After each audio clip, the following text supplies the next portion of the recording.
ओम शांति। 22 अगस्त 2026 के ईश्वरीय महावाक्य। पहले सुनते हैं मुरली के मुख्य पॉइंट्स।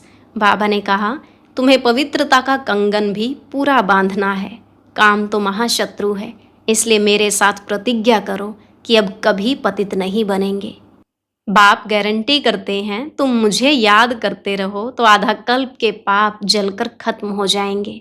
फिर बाबा ने कहा, तुम ही पूज्य राव थे, फिर 84 जन्म ले पूरे रंग बने हो। अभी तुम ऐसे राज्य में जा रहे हो जहाँ एक धर्म, एक मत, एक भाषा थी, वहाँ सभी सुखी थे। ऐसी बातें घड़ी घड़ी सिमरण करते रहो तो तुम कभी भी अपने को दुखी नहीं समझेंगे। लास्ट में बाबा ने कहा, बेहद के बाप से बेहद की पढ़ाई पढ़कर तुम्हें बेहद का राज्य लेना है। ज्ञान सागर से रिफ्रेश होकर तुम बादलों को मिलकर वर्षा बरसानी है, अर्थात विशाल बुद्धि बन बहुत सर्विस करनी है। जगह जगह जोर शोर से प्रदर्शनियां करते रहो। अब सुनते हैं महावाक्यों को विस्तार से। मुरली का सार। मीठे बच्चे, विशाल बुद्धि बन बड़ों बड़ों की ओपिनियन ले, अनेक आत्माओं का कल्याण करो, उनसे होल आदि लेकर खूब प्रदर्शनियां लगाओ। प्रश्न, अभी तुम्हें कौन सी स्मृति आई है जिसका सिमरण करो तो कभी दुखी नहीं होंगे? उत्तर, अभी स्मृति आई कि हम पूज्य राव थे, फिर रंक बने, अब फिर से बाबा हमें राव बना रहे हैं। बाबा अभी हमें सारे विश्व का समाचार सुनाते हैं। हम वर्ल्ड की हिस्ट्री ज्योग्राफी को जान गए हैं। इन्हीं स्मृतियों का सिमरण करते रहो तो कभी अपने को दुखी नहीं समझेंगे, सदा खुश रहेंगे। गीत। नयनहीन को राह दिखाओ प्रभु। ओम शांति। मीठे मीठे सिकिलधे रूहानी बच्चों ने गीत सुना।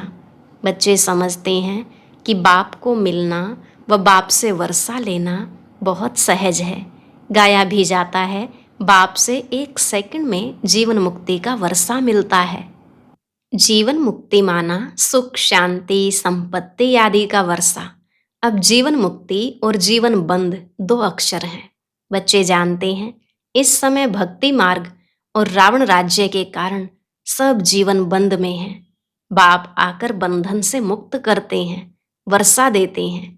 जैसे बच्चा जन्मा और माँ बाप मित्र संबंधी आदि समझ जाते हैं, वारिस पैदा हुआ। जैसे यह समझना सहज है, वैसे वह भी सहज है। बच्चे कहते हैं, बाबा कल्प पहले मिसल आप हमको आकर मिले हो, आपसे ही सहज वर्षा पाने का रास्ता मिला है।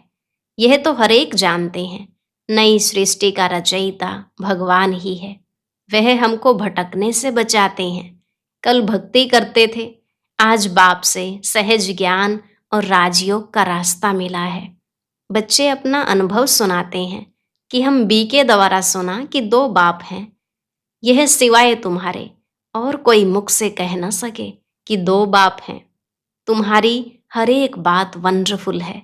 अभी स्मृति में आता है, जो यहाँ के होंगे उनको झट स्मृति में आ जाएगा। हाँ, स्मृति में आए हुए को भी माया कोई समय जोर से थप्पड़ लगाए विस्मृत कर देती है। इसमें बच्चों को बड़ा खबरदार रहना है। स्मृति तो बाप ने दिलाई है, पवित्रता का कंगन भी पूरा बांधना है। रक्षाबंधन का रहस्य क्या है, सो तो अभी तुम जानते हो। किसने यह प्रतिज्ञा कराई है? काम तो महाशत्रु है। बाप कहते हैं, मेरे साथ प्रतिज्ञा करो कि कभी भी पतित नहीं बनूंगा, और मुझे याद करते रहो तो आधा कल्प के पाप जलकर भस्म हो जाएंगे। बाप गारंटी करते हैं, परंतु यह तो बच्चे समझते भी हैं। बाप गारंटी करते, यह तो बात ठीक है ना।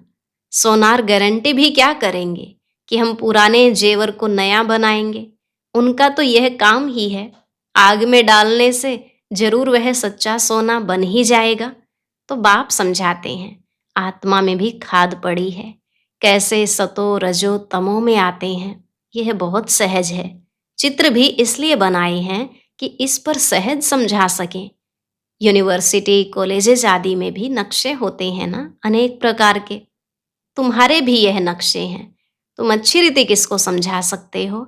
ज्ञान सागर पतित पावन बाप ही आकर यह रास्ता बताते हैं और कोई पतित को पावन बना न सके। नयनहीन दुखी मनुष्य हैं। तुम बच्चे जानते हो, पहले 2 युगों में दुख होता नहीं, न भक्ति होती है, वह है ही स्वर्ग। भारत के इस समय के मनुष्यों का और भारत के प्राचीन मनुष्य का कॉन्ट्रास्ट है ना। परंतु यह और कोई समझते नहीं। कितनी पूजा चलती है। जितना जितना जो साहूकार होते हैं, उतना देवी देवताओं को अच्छे जेवर पहनाते हैं। बाबा खुद अनुभवी है।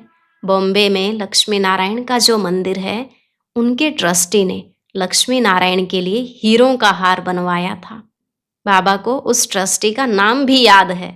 पहले शिव बाबा का मंदिर बनाया तो उनको बहुत सजाया, फिर देवताओं का बनाया तो लक्ष्मी नारायण आदि को भी कितने जेवर पहनाए।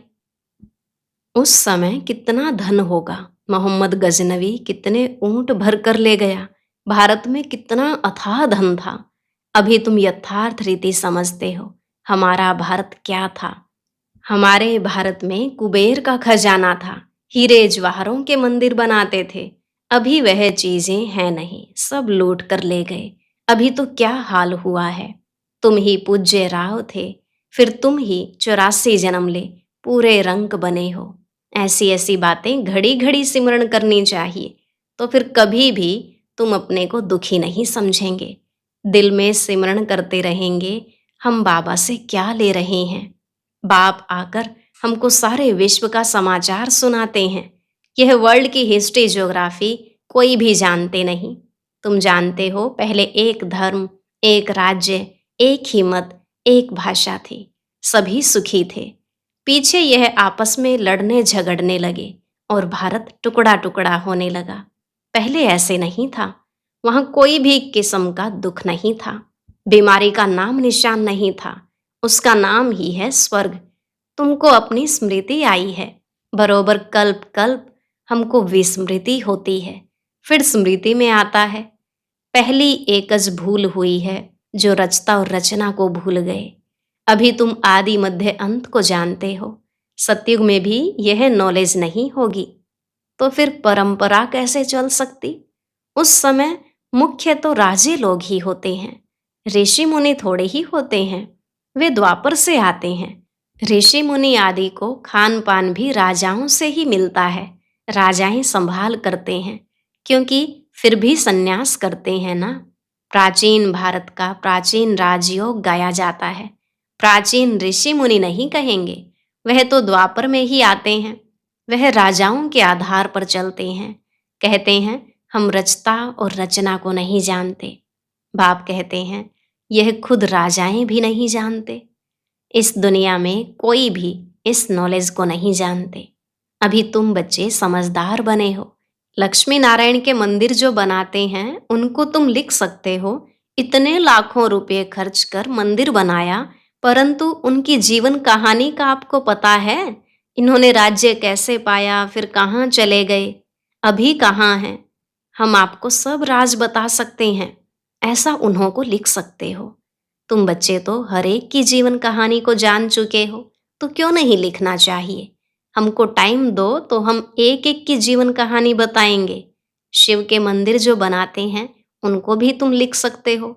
बनारस में शिव का मंदिर कितना बड़ा है। वहां भी ट्रस्टी लोग होंगे। कोशिश करनी चाहिए बड़ों बड़ों को समझाएं।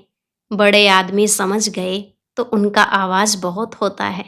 गरीब लोग झट सुन लेते हैं। मदद बड़ों की लेनी है। ओपिनियन भी बड़ों बड़ों की लिखवानी है, क्योंकि उन्हों का आवाज भी मदद करता है। वास्तव में वह इतना आवाज करते नहीं हैं जितना होना चाहिए। तुम प्रेसिडेंट को भी समझाते हो, अच्छा अच्छा भी कहते हैं। चीफ मिनिस्टर, गवर्नर आदि ओपनिंग करते हैं, लिखते हैं यह बीके तो बहुत अच्छा सहज रास्ता ईश्वर से मिलने का बताते हैं। परंतु ईश्वर क्या चीज है, यह कुछ भी नहीं समझते। सिर्फ उस समय कहते हैं रास्ता बड़ा अच्छा है, शांति मिलने का मार्ग अच्छा है, परंतु खुद नहीं समझते हैं। बाबा बड़ों बड़ों को समझाने के लिए भी कहते हैं। बड़े बड़े मनुष्यों से बड़े बड़े जो नामी ग्रामी हॉल हैं, वह ले लो। बोलो हम सब मनुष्यों के कल्याण लिए यह प्रदर्शनी हमेशा के लिए रखना चाहते हैं, सिर्फ एडवर्टाइज करनी है। ऐसे 50 या 100 हॉल लेने चाहिए।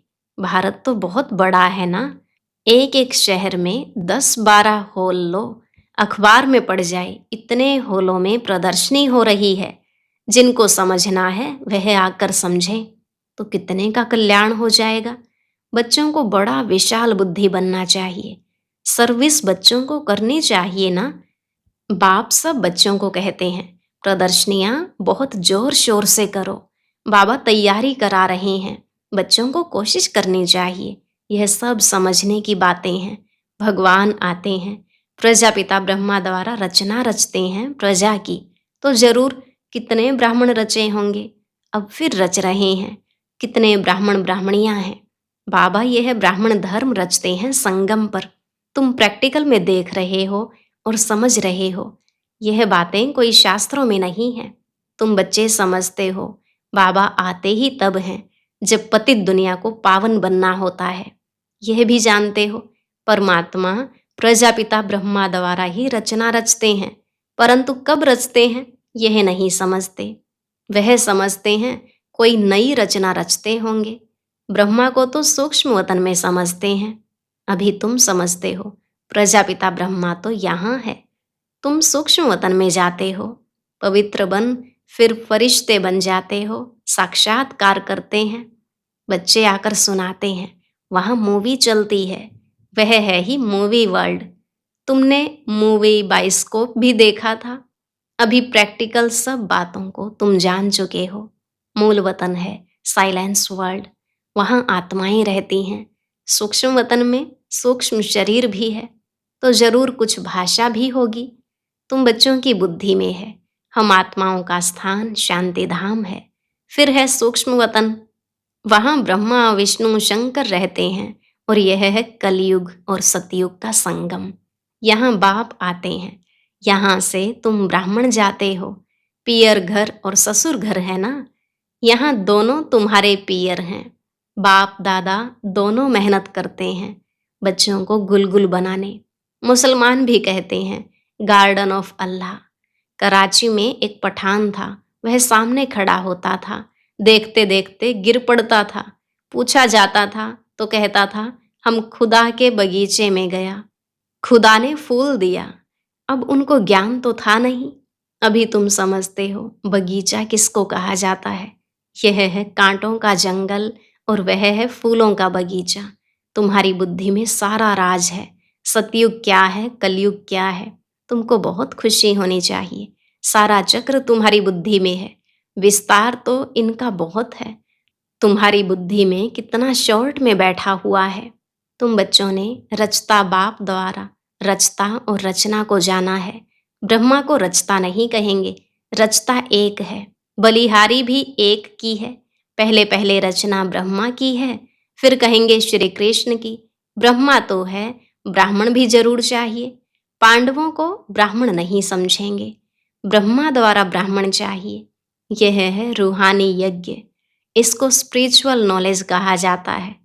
रूह को वही बाप ज्ञान देंगे।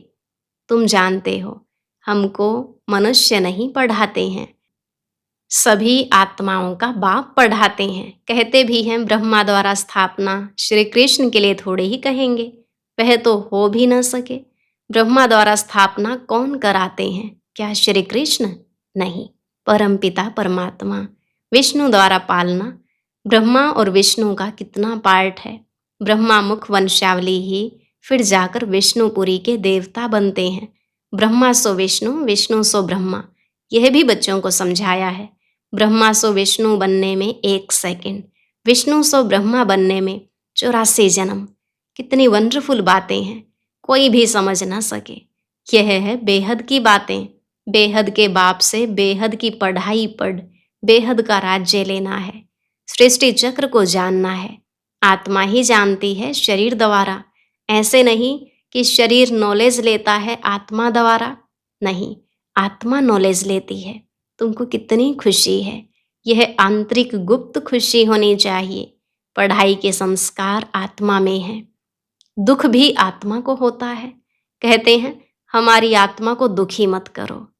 बच्चों को अब कितनी रोशनी मिल रही है, तुमको खुशी रहती है। सागर से रिफ्रेश हो, बादलों को मिलकर वर्षा बरसानी है। आपस में मिलकर प्रदर्शनी आदि तैयार करने में मदद करो। शौक होना चाहिए, सर्विस सर्विस और सर्विस। अच्छा, मीठे मीठे सिकिलधे बच्चों प्रति माता पिता बाप दादा का याद प्यार और गुड मॉर्निंग। रूहानी बाप की रूहानी बच्चों को नमस्ते। रूहानी बच्चों की रूहानी बाप दादा को नमस्ते नमस्ते, गुड मॉर्निंग, शुक्रिया बाबा शुक्रिया। धारणा के लिए मुख्य सार। पहला पॉइंट, बाप द्वारा मिली हुई नॉलेज का सिमरण कर अपार खुशी में रहना है। विशाल बुद्धि बन जोर शोर से सर्विस करनी है। दूसरा, बाप द्वारा जो स्मृति मिली है उसे विस्मृति में नहीं लाना है। पवित्र रहने की जो बाप से प्रतिज्ञा की है उसे पूरा निभाना है। वरदान, न्यारेपन के अभ्यास द्वारा फरिश्ते रूप का साक्षात्कार कराने वाले निरंतर सहज योगी भव। न्यारेपन के अभ्यास द्वारा फरिश्ते रूप का साक्षात्कार कराने वाले निरंतर सहज योगी भव।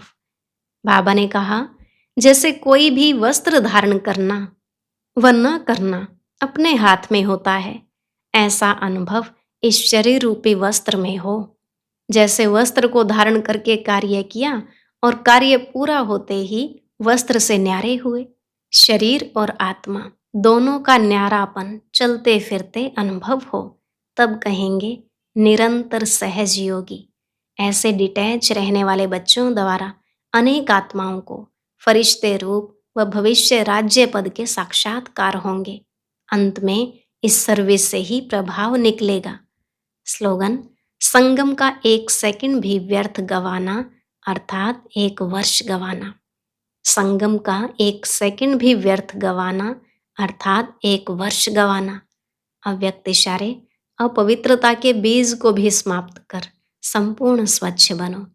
ब्राह्मण जीवन का जो आंतरिक वर्षा सदा सुख स्वरूप शांत स्वरूप मन की संतुष्टता है, उसका अनुभव करने के लिए मनसा की पवित्रता चाहिए। जमा करने की विधि है मनसा वाचा कर्मणा पवित्रता। फाउंडेशन पवित्रता है।